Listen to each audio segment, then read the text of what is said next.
Welcome to the online tutorial series for the URL search tool. In this tutorial, we're going to learn how to create searches to search eBay using the URL search tool. I have the URL application up and running, and I started the process of adding a search by clicking on the Searches button in the toolbar. You notice at this point I don't have any saved searches, so my search interface is empty. I'm going to start the process by clicking the Add Search button. Typically, I like to name searches by giving it a category and also then specifically what I'm looking for. Let's create our search right now to look for antique American chairs. I'll use antiques as the name and then early American chairs, just as an example. We'll get to the checkbox for excluding scoring items 0 or less at a later time once we start talking about search pools. But for right now, the area to focus on is going to be on the Search Terms tab. I'm going to add a new search term. Each search term in the URL interface is equivalent to one search that you would have saved or run in the eBay interface. In this case, let's search for Hitchcock chairs. It's an early type of American chair. You'll notice that I have a search criteria box where I can add a search criteria. This can be the same type of search criteria to include using the negative signs to exclude items, the parentheses in order to group optional parameters, and other types of complex queries that you would create using the eBay interface. You notice I also have options for whether to search in title only or search in description. And I also have what order I want to have the results from eBay come back in. If I'm looking for example, higher quality items, I might want to search for price with the shipping highest first, so that I'm going to query back and return back higher priced items first. If I were looking for bargains or lower price items, I might do the reverse and return back price plus shipping lowest. The other thing I can do is filter on the category by clicking the category button. In this case, I'm going to click the category button.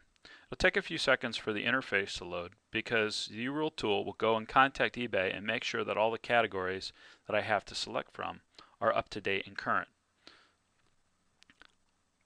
In this case, I'm going to search specifically in antiques.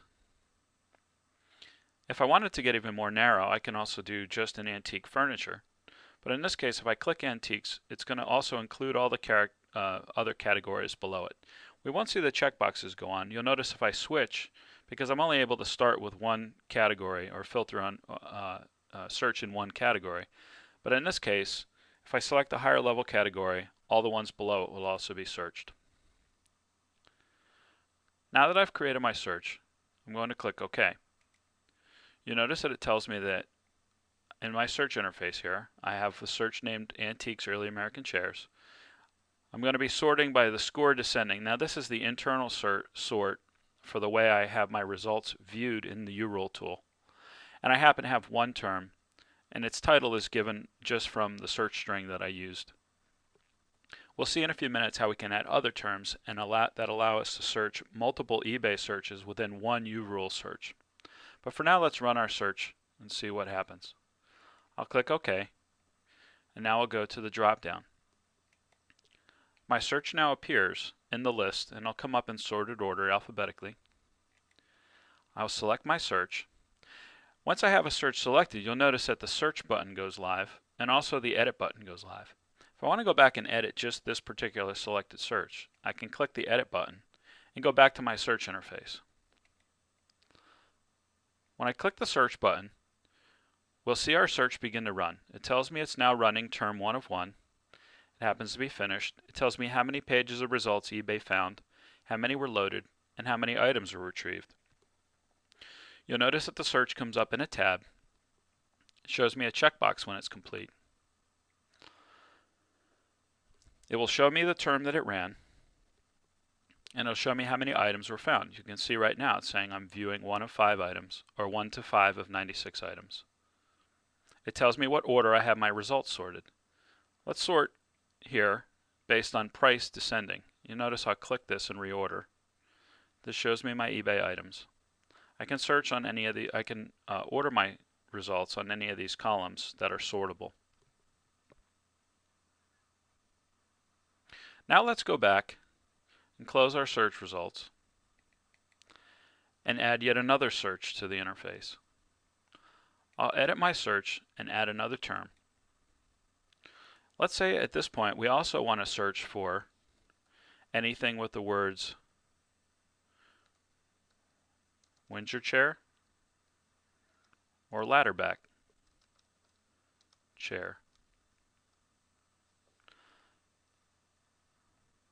Again, I'll have these returned back with highest price first, and I'll narrow down my category also just to search in antiques.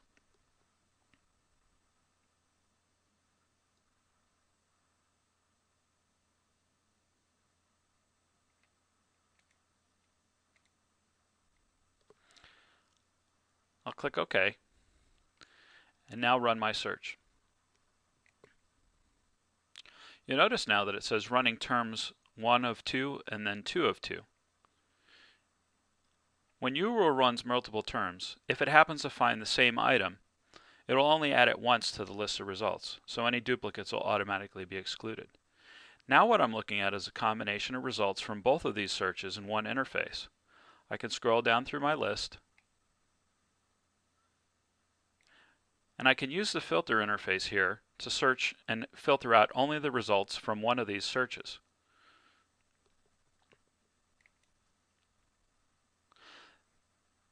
I can also filter by other parameters. You'll notice that one of the benefits is that URL will pull out from a title or category things such as the year if a year happens to be mentioned in the listing.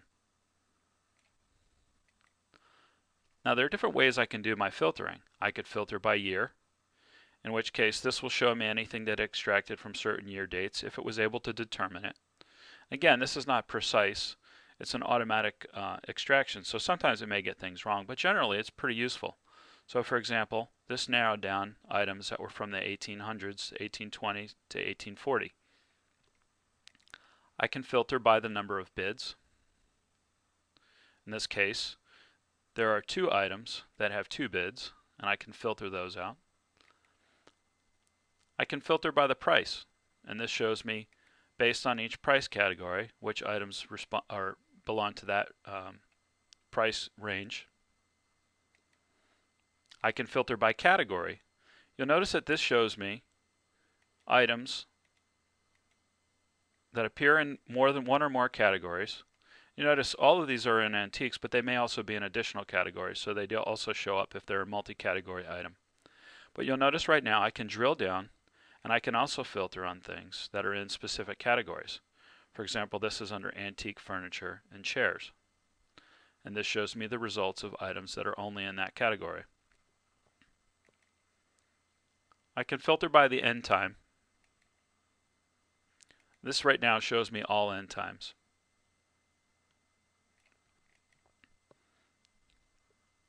We'll see how we can filter by rule later, once we've got rules established.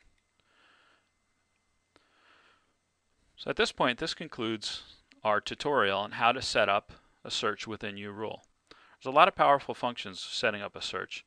One of the great things is that it really helps you add multiple eBay searches that you may run separately into one URule search and to aggregate all your results in one common list.